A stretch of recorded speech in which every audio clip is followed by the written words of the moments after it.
Good overnight, everybody, and welcome back to From Day One, the overnight edition. As we grab the mailbag, let me set up tonight's Midnight in the Desert as we do return to the Midnight in the Desert show. Tonight we actually have two guests on with Art. Ron Moorhead and Scott Nelson come calling to the Bell One. Tonight's category, BigFoot. So, from the Great American Southwest, no further ado, Art. From the high desert and the Great American Southwest, bid you all good evening, good morning, good afternoon, wherever you may be in the world's time zones, all of them covered by this program, Midnight in the Desert. Yeah, one day I'll make a mistake and do it. The rules for the show are simple. No bad language, unless I say it. Only one call per show. That's it. Those are the rules. Again, they go on the floor. Then I notice every night I step on them and they're getting dirtier and harder to read every day. All right, first, a little bit of news. Tonight we have a show on Bigfoot, and oh, what a show we've got. You will actually hear from Bigfoot. And you will hear perhaps what that language means. It's going to be quite a show. Anyway, first, a little bit of news. Usually not good. Tonight is no exception. Russia continues to absolutely help us to death in Syria. They are now firing cruise missiles. You know, it looks like the typical, in fact, they showed it on CNN, looked just like a U.S. ship firing cruise missiles. Might have been, actually. I don't know. Anyway, they are flying them 1,500 kilometers. It's quite remarkable over Iran and Iraq, and then boom. Problem is that the boom, for the most part, is on the CIA-supported rebels that are trying to overturn the government in Syria. So, the Russians continue to help us to death, and there is a problem with the fact that their jets are over Syria, because so are ours. So ours have ROEs, rules of engagement, that dictate when we get within 20 nautical miles of a Russian jet, we have to turn around and skedaddle. So I don't know what kind of rule that is. Crazy. I guess to prevent World War III. Now, if we shoot down a Russian jet, and then they shoot down one of ours, and there ends up being a dogfight over Syria, well, that could lead to something very unpleasant, I'm sure. Jerry Brown in California is getting very serious now about climate change in California. And he is going to increase the California goals for climate change, committing the state to use just renewable energy for half its electrical goals. Wow. California uses a lot of electricity. So to cover half of it with renewable is going to be quite a job, and he wants to do it by 2030. It's remarkable. Well, no, he wants 15 years. He says they will do it, and they will switch half the electrical needs in California to renewable. Wow. Good luck, Jerry. Over the pulsating beat at an exclusive nightclub, the armed smuggler made his pitch to a client. 2.5 million euros for enough radioactive cesium to contaminate several city blocks. It was earlier this year, and we're just being told about it now, of course. And the men were plotting their deal at an unlikely spot, the terrace of Cocos Drive, a dance club and sushi bar in Chisinau, the capital of Moldova. The words were, "You can make a dirty bomb," which would be perfect for this Islamic State, said the smuggler. If you have a connection with ISIS, the business will go smoothly. But the smuggler wasn't sure the client was for real, and he was right to be concerned because it turned out to be an FBI guy. And, so that's that. Anyway, that's also the news, there's a little more. It's been 50 years since we humans first realized that whales use sound to communicate, right? They also use sonar to hunt, navigate, to see effectively. That's how they see in the world. So what if we call whale songs are actually sonic holograms? Wonders Chris Savia, who advises those attempting whale interspecies communication to think like a whale. Now, how do you think like a whale? Or how do you think like a Bigfoot? All right, in just a moment, we are going to bring forth a couple of experts on Bigfoot. How would that be? One of them, I guess, is a Bigfoot researcher. Would that be a good way to put it? I think it would. And the other is an interpreter of Bigfoot sounds. Or, put another way, Bigfoot language. And before the night is over, I suspect you're going to actually hear Bigfoot. So if that tantalizes you, then I suggest you stay right where you are. We'll break here and then bring forth our experts, all three of them. All right, and again, we're just muted for the musical bumper, so YouTube doesn't copyright strike. As soon as they return, we return as we do a little brawl. Looking like we're going to win this one. Hopefully I didn't just jinx ourselves.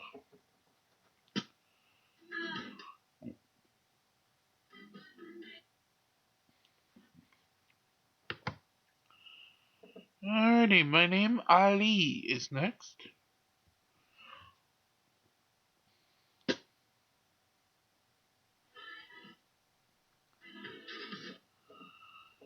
He's using a pretty long bumper tonight.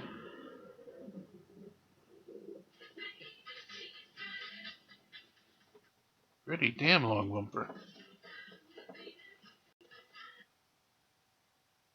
Absolutely love girl harmony. In fact, girls too. No. Gonna be good tonight, guys. Yeah, alright, you gotta start speaking or drop that music. I cannot get a copyright strike on this. No.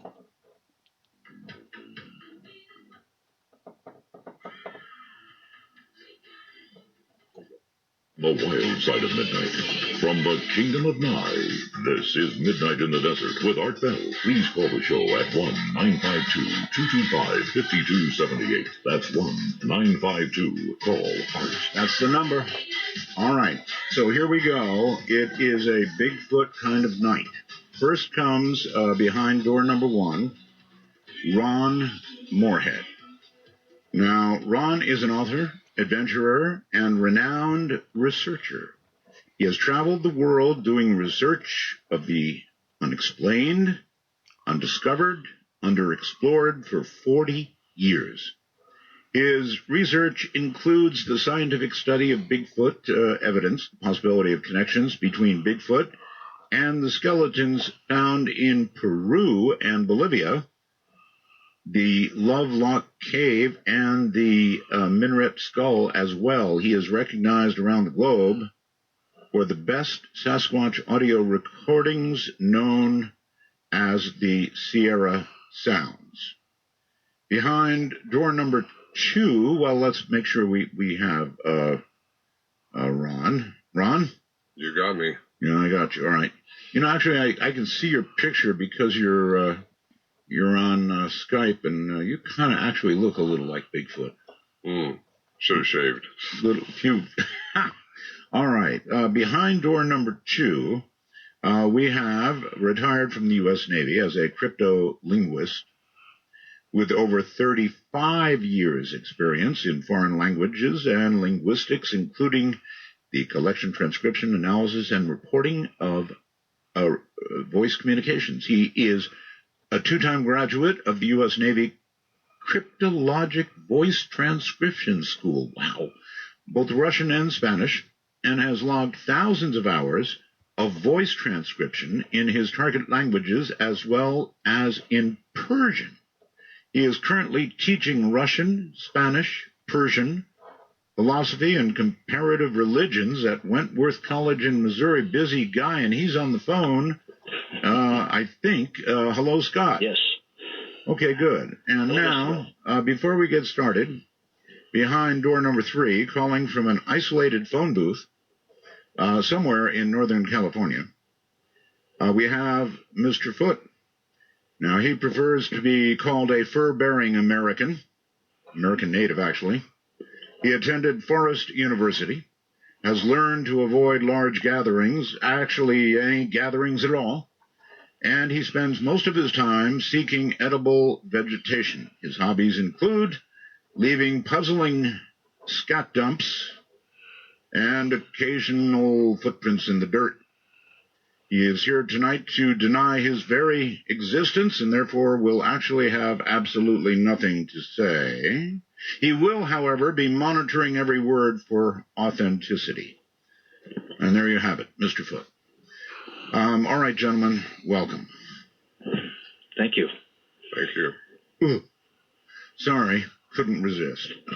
So I'm not sure where to start. I have two, bios and sets of questions here that look a lot alike, so we'll do it that way. Let us begin with Ron, and the question is, Ron, what is it, 40 years in this now? Since 1971, so I guess it'd be more like 44 years. Why? Well, it gets under your skin. I with some other hunters encountered these creatures in the remote area of the Sierras, and they started interacting with us, and we were fortunate enough to record their vocalizations, and thus the Sierra sounds, which a lot of people have heard. They've been studied, and anyway, it got me involved in it, and ever since then I've been trying to figure out what it's all about and what giants are all about, because these things are huge. Mm-hmm. Okay, let me ask this. Were you actually looking for Bigfoot? No, I wasn't. No, not at all. One of the hunters, original hunters up there, there's 6 of us involved that had this thing going on, and one of them got scared off the mountain. He wouldn't go back, and that's how I got involved, actually, because the wives were worried because the men hadn't came back, and they heard the story of what was going on up there, and they wanted him to go back and see if guys were okay, because we didn't know what we was dealing with. They didn't know what they was dealing with. So he invited me to go with him. I was a friend of the family's anyway, so I got up there, and that kind of got me part of the group. That was 71, and so that's when I seen my first huge track, and that's when I got involved. Okay, you've seen a huge track. Have you actually seen a Bigfoot ever?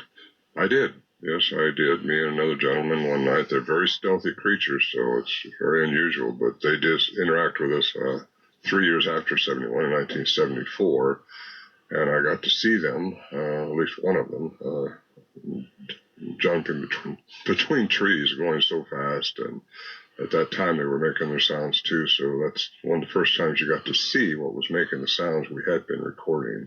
All right, and that's the final question I've got for you before I move on to Scott for a second. And how did you record? I've got, 7 sounds I'm going to be playing, I think, tonight, and I'm wondering how you got them. Well, we recorded them with cassette recorders. That's all we had in the 70s, and I had some really good quality, a really good quality portable cassette. Unfortunately, all my tapes burned up in a house fire in 76, but Al Berry, an investigative reporter that we allowed to come in 1972, recorded them also, and he fostered some studies, which we can get into later, but we all used cassettes in those days. And may I ask one more? How do you get close enough to a Bigfoot to record the sounds? And, I've heard some of them, and they're very clear. I suppose you have to amplify them and so forth, but I would think you'd need to be here pretty close to get something this good. Well, it's not something we go out and try to do. It's something they come in and just allowed it. We had the mic, Al Berry had his mic remoted up behind our shelter about 40 feet, and they came in just close to it. And that's how he got those real clear recordings. Okay, that makes all sense in the world. And for many years, you suffered in having these sounds, but not having a clue what they meant, right? Correct. Didn't know what they meant. We thought between ourselves that they were communicating with each other and later on trying to communicate with us. Okay. But again, we're not qualified as a linguist or anybody. A lot of people say they know what they're saying, but that doesn't mean a thing to me unless you're qualified. If you don't have the credentials behind your name, it doesn't mean anything. So Al Berry taught me that. He had a couple master's degree in science and also in English, and he was a writer, and he's deceased now, but he was the investigative reporter that we took in, and he said you got to have the credibility behind it. So he fostered studies and fostered the main study at the University of Wyoming, which lasted 1 year, by Professor Curlin, and that was a huge step for us because he established that the tapes were credible, that they were made at the time of recording. They weren't pre-made with a 60-cycle hum in a studio and transported up there. They were genuine. He showed that they weren't speeded up or slowed down, and all those things were important. Oh, yes. Yeah, he gave that to a symposium up in British Columbia in 1978, and his report was written up into a book that they ended up publishing. So that was good, and it wasn't until our next guest, my good friend Scott Nelson, came along in 2008, and we tried, Al Berry and I tried for years to get some university that had the credibility to take these on again and tell us more, because what Curlin did was establish the quality of the tapes and the authenticity of the tapes were genuine. Right. Right. So now Scott is a crypto-linguist. That's the first time I've ever heard that expression. What in the world is a crypto-linguist? Well, I had a career in the Navy as what is officially called cryptologic technician interpreter. Okay. And I was trained in the analysis and reporting and voice transcription in 2 languages, and had to learn my 3rd language, on the job, Persian. Wow. But, that's what we do for a living, is listen to the human voice on tape. Okay, so I'm not sure how the two of you actually came together, but I will ask this.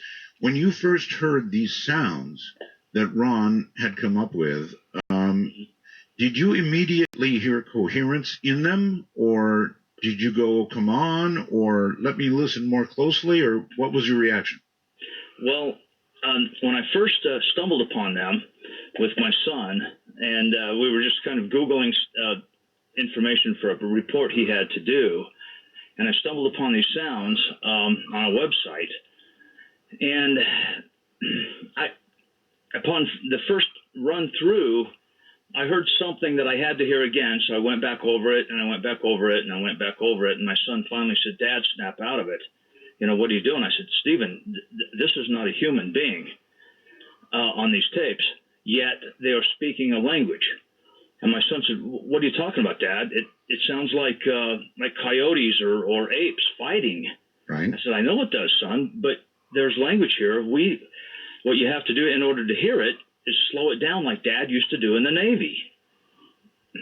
So I said, "We've got to get a hold of these tapes." So through a little bit of detective work, I got a hold of Ron, and within several days, Ron had all 3 of the tapes to me.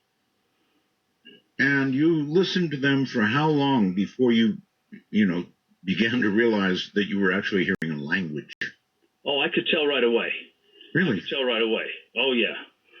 Absolutely. And I think it was probably because of how many hundreds into the thousands of hours I spent listening to the human voice on tape, speeding the tapes up, slowing them down. Sure. Just hearing, that's why I immediately recognized, even with the rapid delivery that these vocalizations are given at, I could tell that if you slowed them down, you would hear articulated phonemes exactly like humans do. All right.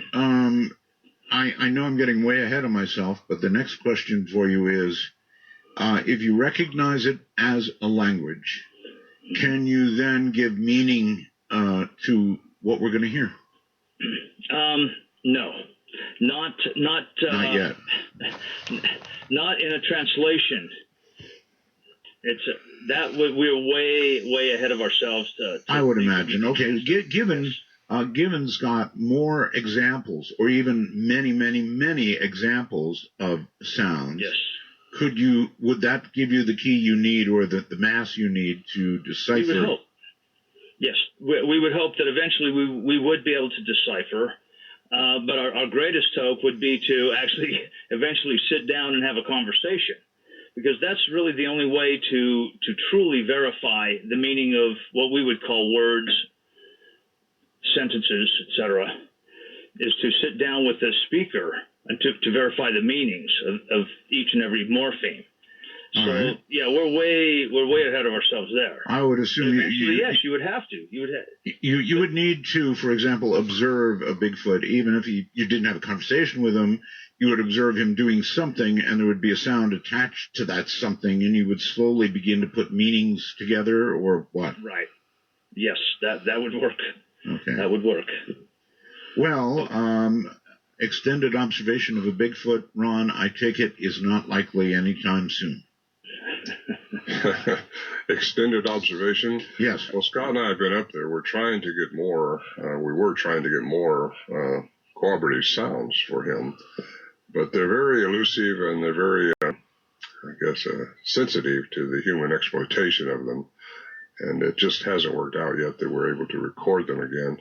Sometimes you'll hear them, but you're not walking around with your recorder on all the time, and it's just it's a battle. I shouldn't say a battle. It's just a ongoing quest, I guess, to get that.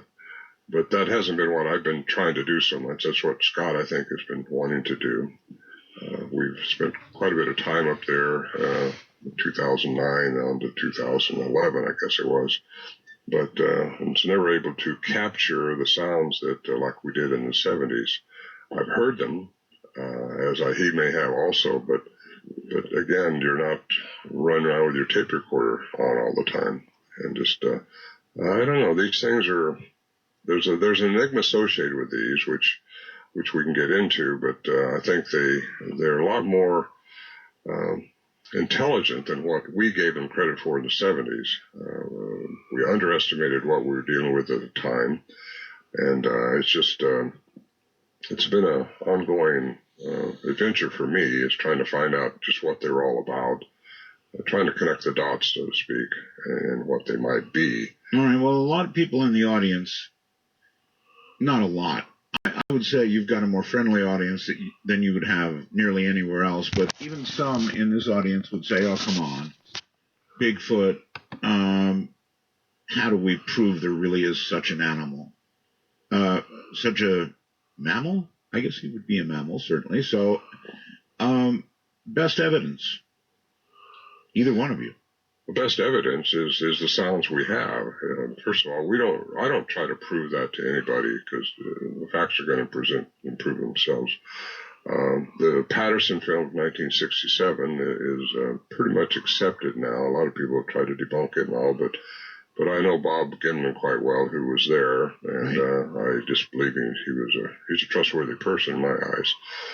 And our sounds, because the Patterson film shows the animal walking across a place in Bluff Creek, but our sounds kind of give you more of an insight into the nature of these creatures. And as you can see, or as you will see when we play the sounds, they go from a very antagonistic sound, which I think they were trying to scare us out, into a more of a communicative type attitude. Actually, that was the next thing I was going to ask Scott, and that is, if you cannot translate for us what we're going to hear, and obviously you cannot, can you, I mean, no matter what language you're speaking, there are certain things that come through, certain emotions that come through. Of course. Right? And that absolutely. You can speak to, I take it. Oh, absolutely. You can hear all of the, virtually all of the emotions with both the Barry tape and the Moorhead tape together. I mean, you can hear the whole spectrum of emotions from one point where it even sounds like one of them is making a joke and laughing at his own joke. Really? Oh, yes. Oh, yeah. And then you've got aggression, you've got anger, you've got concern, you've got inquiry inflection, you've got response inflection, you name it. You've got virtually all of the characteristics of human language are evident in the Barry Moorhead tapes. Okay. Let me try this question. We'll get to sounds after the break at the bottom of the hour, but I had a lady on recently who has been living with, she claims, Bigfoot for quite some time in her area. You know, I guess he picked, this is down in East Texas, actually. And she swore that she once saw a Bigfoot wearing a human shirt, trying to wear a human shirt. Is there any chance that that could be true, that a Bigfoot would choose to try that after observing humans? Well, that's a good cry. I don't think any of ours were closed up there, but it's possible. I've heard those stories before that, the smaller ones might try to emulate some clothes on. I've had that question asked of me before.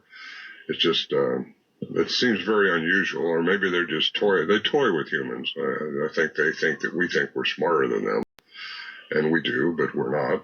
In my opinion, these things are out there, and there's a higher connection than most people want to give credit for them. Well, pretty much we're looking for them pretty hard, even with infrared, down-looking infrared, whatever, heat signature stuff, and we don't find the Bigfoot. So maybe they are smarter than us because they successfully stay away from us, right?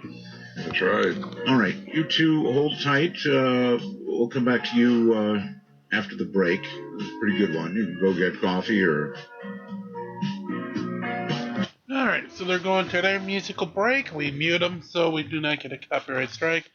As we finish off the 2 lives that we had in Brawl. 20 minutes until the New Day and Dominion message will pop.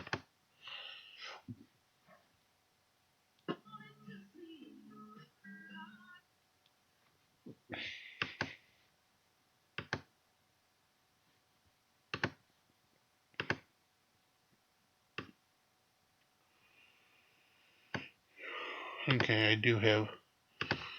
Wait on. Cesium-135 to terrorists in the Middle East. According to the Associated Press, the next exchange had been meant to supply Islamic State extremists with enough radioactive materials to construct a dirty bomb.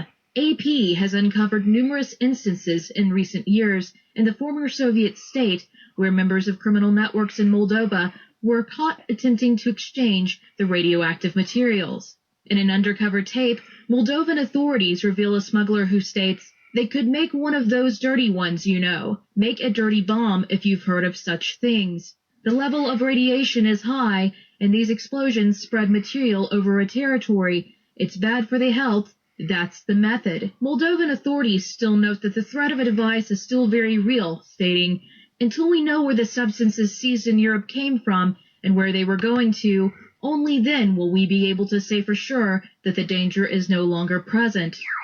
A recently discovered human ancestor may have used primitive tools and walked much like a human. Homo naledi, discovered in a South African cave, also participated in complex burial practices. According to anthropologist Jeremy De Silva, our science has known for decades that upright walking, bipedalism, preceded brain enlargement over the course of human evolution. But never before has it been so obvious. Homo naledi possessed a strikingly modern human-like foot, even though its brain was only about 1/3 of the size of our brains today. The estimated age of these fossils has not yet been determined. Wildlife may have made a big comeback at the Chernobyl exclusion site in the Ukraine.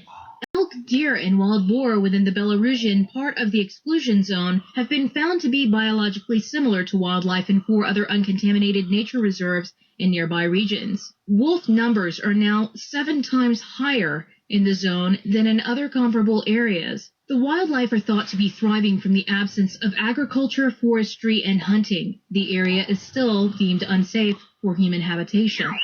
A report by the National Science Foundation has found that scientists in Antarctica really like to party. The audit warned of unpredictable behavior from scientists consuming massive amounts of alcohol. According to the report, intoxication led to fights, indecent exposure, and employees arriving to work under the influence. 75% of disciplinary incidents reported were related to misuse of substances. While McMurdo Base has 3 bars and alcohol may be purchased at the Amundsen Scott South Pole Station, it is illegal to partake in spirits during working hours. The new report may lead to mandatory breathalyzer tests for employees in the near future.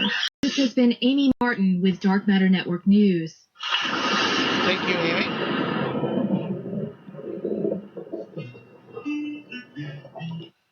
All right, back to a musical bumper, so we will, just for a moment, be muted.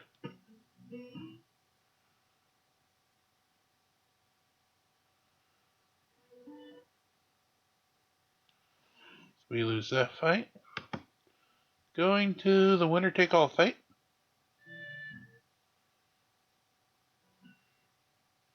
Fortunately, I just chose this episode at the last second, so I don't have the break in and out markings to know exactly when to bring the audio back up.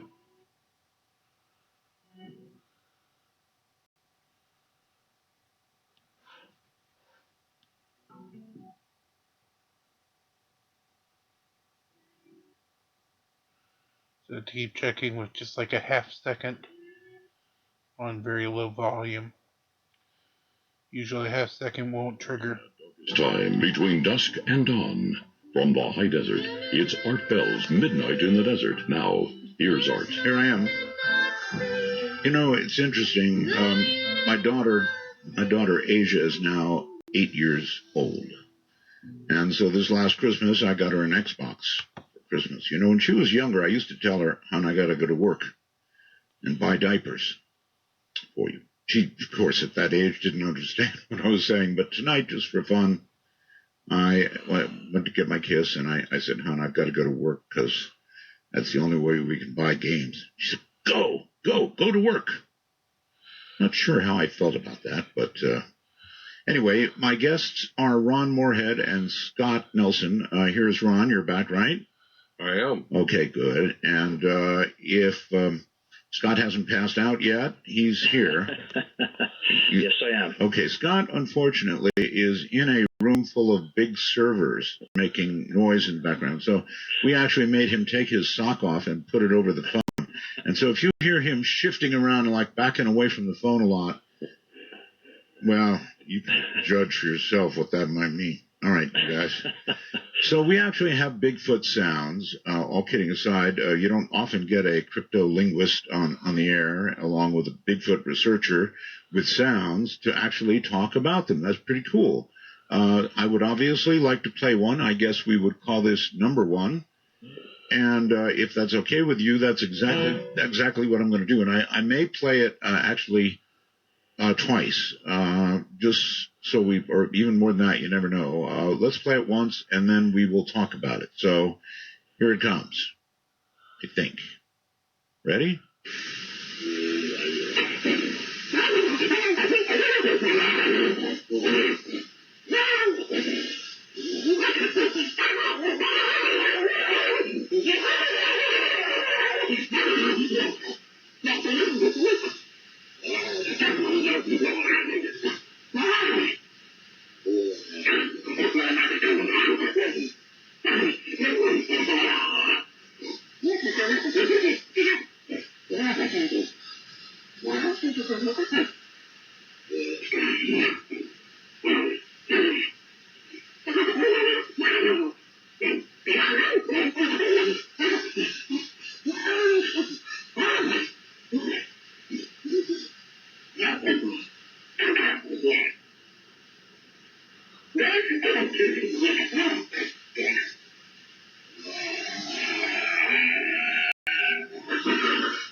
Good Lord.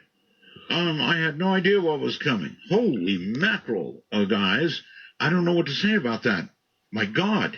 All right. So I don't know anything about it. I've got the experts. Ron, if you would please, that particular recording, my good heavens, where did that come from?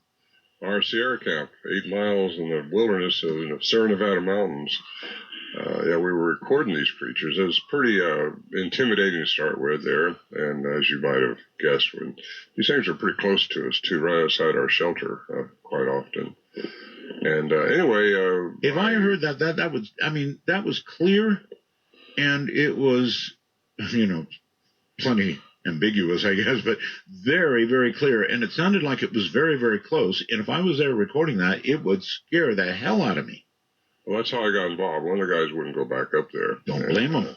He wouldn't go back by himself, I should say, and he hadn't been back since that I know of.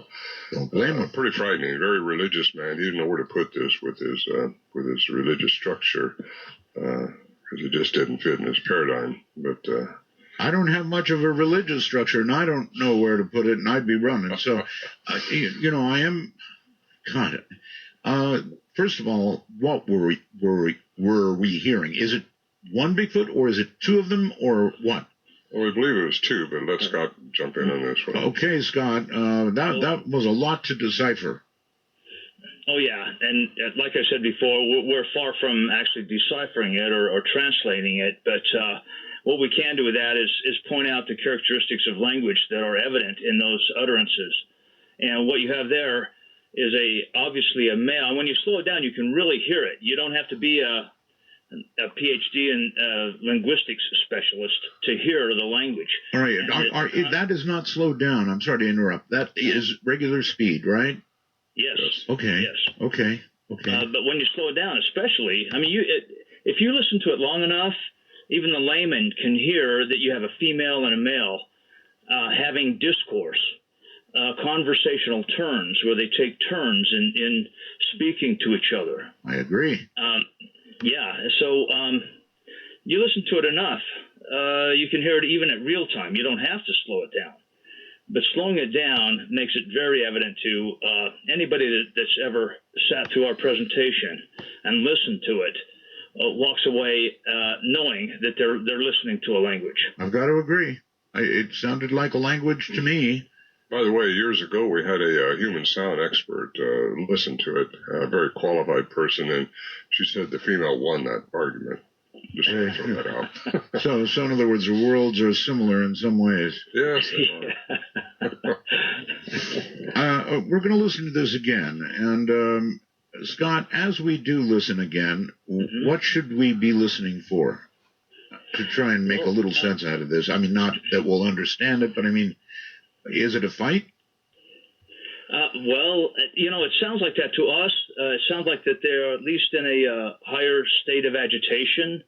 But then again, the more you listen to it, the more it begins to sound like a married couple. During a regular conversation. Yes, for a married couple, yes. You can hear a human say something in the background. What is that? Mm-hmm. That was Warren Johnson, who was basically the oracle up there for us until he passed away, or unless he wasn't there and I was, then I'd be the one that would call out to them, or we tried to entice them. We at first we were intimidated by it because of the sounds are pretty intimidating, but after a while you realize they weren't going to break through the shelter at us, and they knew we wasn't going to shoot at them, and we all had guns. We're hunters, a hunting camp. And so that was Warren Johnson, and he was just yelling out at him. Ron? He said, that's not very nice. You said you had a gun, right? Yes, we have guns. If you were able to take a bead on a Bigfoot and choose to either pull the trigger or not, what would you do? I wouldn't. You wouldn't? No. No, there are more to them than that. And I think if you had that aura about you, I don't think we'd had the encounters we were having. They're very stealthy, very elusive, very fast. I can't begin to tell you how fast they are, the way they move.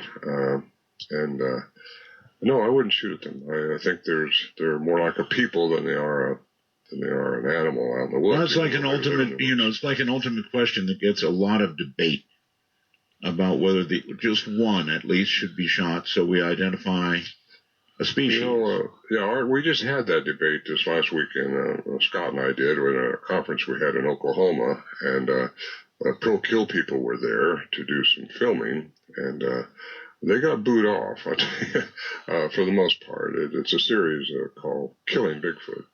And really, they said, you just about have to kill one, bring it in for science to accept them.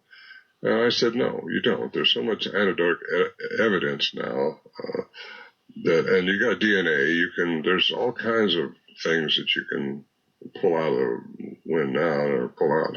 All right, well, I'm going to play this number one again. And, Scott, we should be listening to this kind of like you'd listen to a husband and a wife. Sure. Possibly in a minor dispute. I guess I'll put it that way. Okay, here we go.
I get it.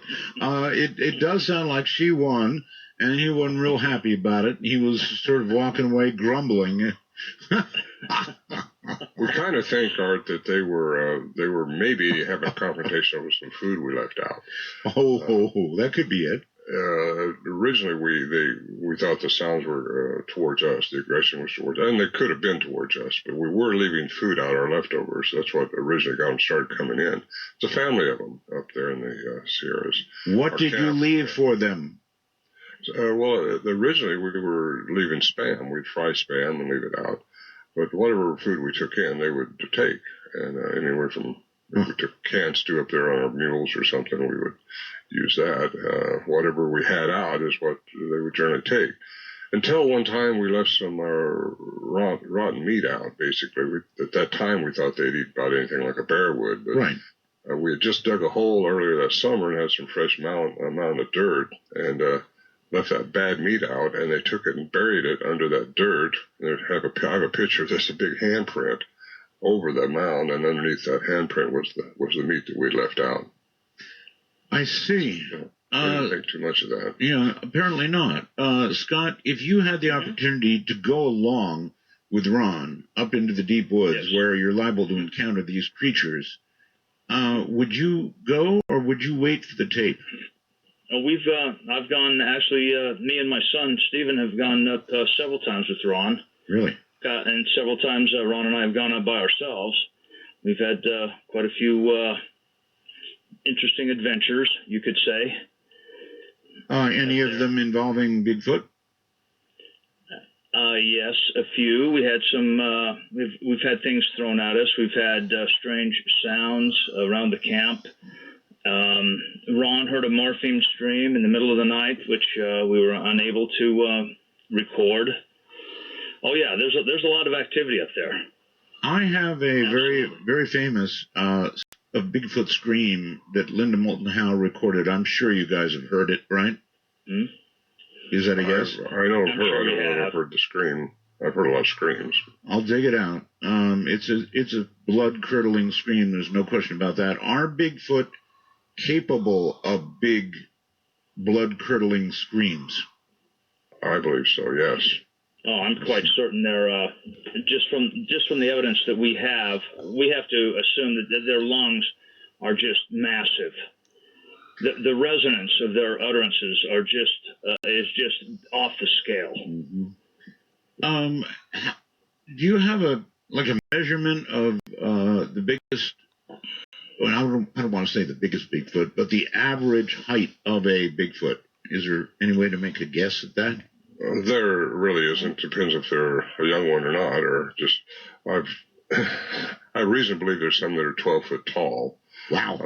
We had prints up there, 9-inch prints along with 18-inch prints. So I think that was an adolescent and its mother, and this huge one that we never found it right in camp because I think this thing is just so big it just can't stand behind one of those trees.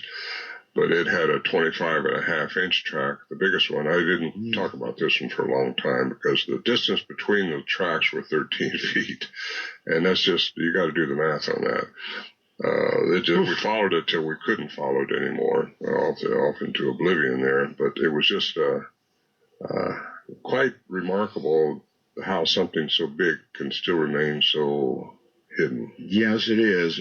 Some would say impossible, but maybe not impossible. Ron, you're actually up in Bigfoot country, right? I am. I'm on the Olympic Peninsula now. I live in Washington State. Now, how about you, Scott? Where are you? I'm in Missouri, which is also Bigfoot country. Okay. And somehow East Texas. I don't know why, but it seems like a lot of reports in East Texas. All right, you guys, I want you to listen to this. This is reportedly the real thing. It does come from Linda Moulton Howe, who investigates this kind of thing. And this is the sound that she came up with. Listen.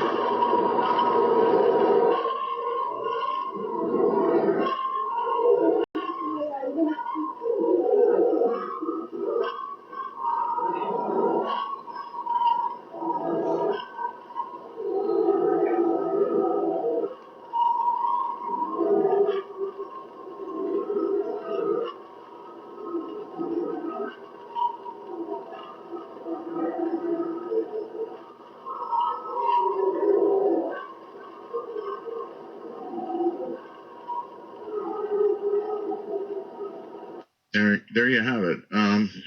At a distance, recorded at a distance, obviously, but boy, that doesn't change the tone of that at all. Yikes. Yeah. Any reactions? I have heard. I've heard that sound actually, and I've heard other sounds very similar to it. It's hard to say what it represents. If you can't see the source occasionally or see some evidence of the source, you don't really know. It sounds like maybe one is, I believe some of those screams back and forth are maybe a mother looking for its young or a male looking for a mate or that may have been just trying to induce the dogs that I heard barking too. I've heard them up at our area screaming out at a distance and you'd hear a bunch of coyotes off in the distance. Yes. The coyote sound. As Scott mentioned a few minutes ago, the one thing they don't hide is the amplitude. The sheer volume in which they can speak will blow your head off just about. It's so loud, especially when they're close to you. And my comment would be, whatever it represents, I don't want to see it. Now, Scott, listening to that, after hearing other sounds of Bigfoot, what do you think? Well, the resonance is certainly consistent with the Sierra creatures. It sounds legitimate to me. Right. I've heard, again, like Ron, I've heard similar sounds like that, and I didn't hear anything that would be linguistic in that. No. But it sounds like the same creature to me. Would you say not linguistic, surely, but is that indicative of excitement, pain, mating? Oh, what? Of course. Well, you never know. You never know. It could even be indicative of some ritual. A ritual. Oh, sure. It could be some. Well, like Ron said, it could be some mating ritual. It could be some other ritual. Could be the conclusion of a mating ritual. Yes. That's one reason you don't want to mimic these sounds, because you don't know what they're saying. No. Any of you outside right now playing this radio into the darkness, think about what you're doing. I have a lot of people wanting to blast blast these sounds, and I don't suggest that at all, because we don't know what they mean, what they do mean, and again, or what it might bring. It might bring them something they don't want. That's right. Northern California, obviously, with the big trees and everything, but what other big hotspots are there, in your opinion? Me? Well, this is a hotspot on the Olympic Peninsula. I'm involved in the Olympic project here somewhat, and they have a lot of stuff going on there. I've met other people here. You just put the word out that you're involved in Bigfoot, and it seems like people start coming to you. Right. Yeah, well, I saw one here, and da-da-da. And I've had officials come to me, actually sheriffs and outside forestry workers, and they see them, and it happens a lot. All right. It's happening all over, it seems like. Gentlemen, hold tight. We're at a break. Short one, albeit, but a break. I'm Art Bell. All right, music buffer, so mute we go. We will have about one more segment we can get in before today's episode draws to a close here in Dominion.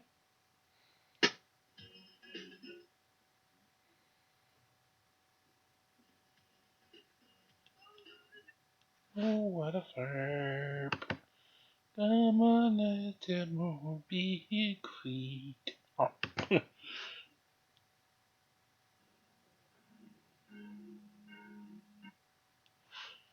At least the songs have changed, so they should be back momentarily.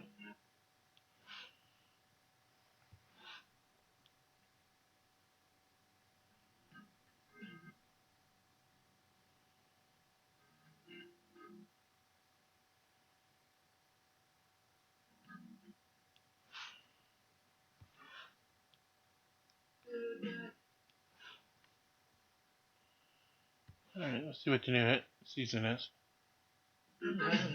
No. When calling Midnight in the Desert, let the phone ring until answered. These calls are on screen for your listening pleasure. Call 1-952-CALL-ART. That's 1-952-225-5278. Not yet. Don't call yet. We've got a lot to do on the show. Ron Moorhead, who is a author, adventurer, and renowned researcher, Bigfoot researcher, is with us, as well as Scott Nelson, who is, believe it or not, a crypto linguist. This guy has a lot of experience with the U.S. Navy. Went to the U.S. Navy's cryptologic voice transcription school, Russian and Spanish, and on and on and on.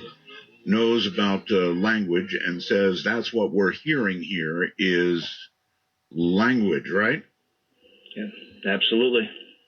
Somebody comments on my computer. I call it the wormhole. They send messages. He said, yep, like most couples, I think the wife was doing most of the talking. So, reaction I got. So let us move on to yet another recording. And I guess, were most of these recorded at the same place, or these are all different? All these were recorded at the very same camp. Some of them were months apart, some were years apart. This went on from 71 through 76. Interesting. What about, is it harder to get these kind of sounds in the modern day than it was then? Oh, yes. It seems like it is. At least it has been for me. I really sometimes don't go up there without a recorder. I just I want to find out more about them now, and because I think they are tuned into human exploitation, I try to just go up there simple, let them create the action if there's going to be any. Right. You can't be the antagonistic there. You got to let them be the aggressor. If they're going to interact with you, they will. And if they're not, they seem like they choose who they want to interact with. So getting more sounds has just been very difficult. But I know they're there. All right. Well, I'm going to play this next one, and then again we'll talk about it and come back and then perhaps play it yet again. Here we go. I think.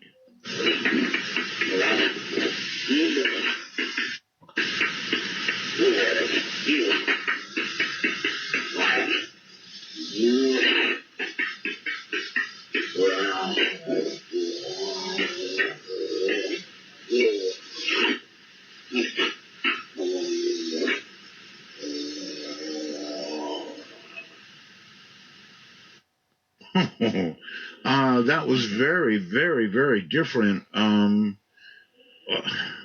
don't know where to start. What do you think we were hearing there? Can you chime in on that? Yeah, sure. Anybody, anytime. I don't care. I think, well, I gave you that one because it sounds like they've got rhythm. The thing was really cold. It was a cold night, very cold. And he might have just been trying to stay warm. I don't know what the deal was. I thought I'd give you that one just because it's, I don't know what he was trying to do. Well, I don't know. You know, Scott. Well, have you analyzed that one at all? Wait. Wait. Your tape, Ron? Wait, before you start. Okay. That sound that we heard that was like, or clicking, or I can't duplicate the sound, but was that a sound produced by the creature, or was he banging on something? I don't know. We didn't see him doing whatever he was doing. He was slapping. I think he was slapping on himself. Or he might be slapping on a rock. I don't know. No, I don't think that was audible. That was not auditory. I don't think he was not producing that with his auditory tract. Okay. So you think that might have been a slap? That's what I think. Clacking of rocks or something besides vocalization. What about emotion or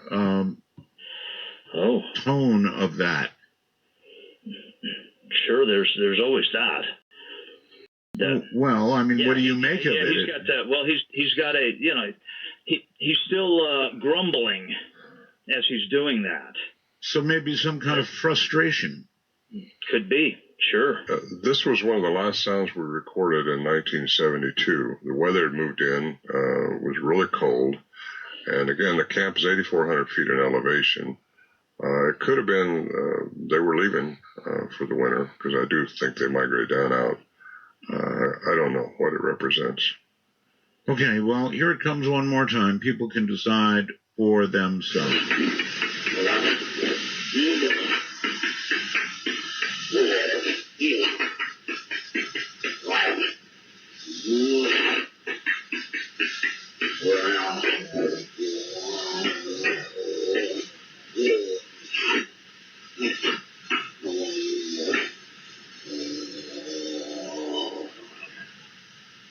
That is a good recording, though. Really a good recording.